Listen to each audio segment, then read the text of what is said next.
Hi there folks, Gareth here, and carrying on with our £300 computer build, sponsored by Reichelt. We're having a look at the Asus GeForce GT730 2GB passive graphics card. The big point of a passive graphics card is that it's 0 decibels, silent, passive cooling it says there, no fans on this baby. This is my first time with a passive graphics card, so we're going to see how we do. It has 2GB of DDR3 memory built into the main board. Also brags on the front of the box super alloy power that lasts 2.5 times longer. However, I'm not entirely sure what that means, probably just the parts are engineered with better heat efficiency. And then there's a GPU tweak application to allow you to get the most out of it. At £54.76 from Reichelt, this is the bottom end of the graphics cards, so it will be interesting to see how well this does. It does feature good support, VGA, HDMI and DVI compatible. And of course there is this pretty spectacular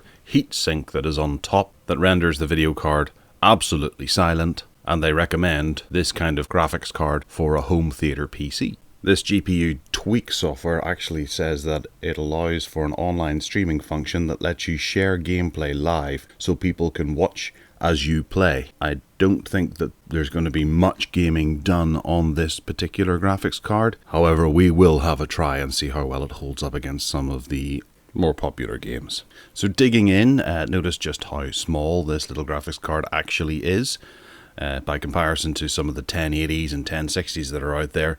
This really is, I believe the appropriate word might be, tooty. So memory wise, this has 2GB of 900MHz 64-bit memory, and the processing power is 693 gigaflops in single mode and 58 gigaflops in double mode. This heatsink is pretty impressive. It's quite large, and it's hard to believe that this little lump of metal here will dissipate all the heat garnered by the graphics card.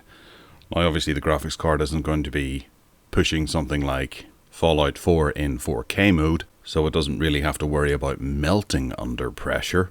However, it does have the highly efficient 0 decibel thermal design, and I'm sure it's been perfected over the years, and does look pretty super cool, it has to be said. There is also advanced EMI shielding that reduces electromagnetic interference by up to 66%, and on the back we have the VGA port, the HDMI port and the DVI port.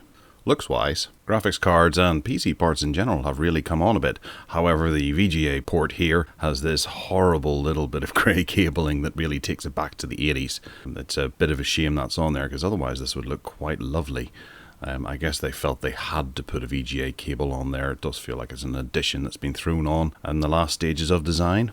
So we'll have a quick dig into the box and see what other goodies Asus have packed in here for us. By the looks of the box, I wouldn't imagine there's that much. However, we have a couple of plates for the back of a machine or for a smaller home theater case. Whilst one has a cutout for the DVI and the HDMI, the other one here has a VGA plate for convenience. So I guess that's a handy addition for most. Otherwise, we have that GPU tweak 2 that we've been talking about oh so very much. I can't wait to see what's on this disc. We have a little bit of, what's that, an addendum or a warranty information, something boring like that. I'll be sure and read that later on.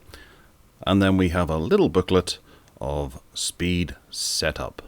It's just does seem to be a manual that outlines all the features of the graphics card and an installation guide in various different languages, and doesn't really seem to have very much in the way of English here. There's 2 pages telling you how to put it in, and that's about it, in every other language as well.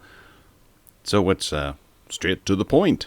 Again, I will reserve reading that for a later date. Okay, so we're going to go and get this plugged into the computer and start our PC build. We have one more part to look at before we do the actual build itself, and that's our storage device.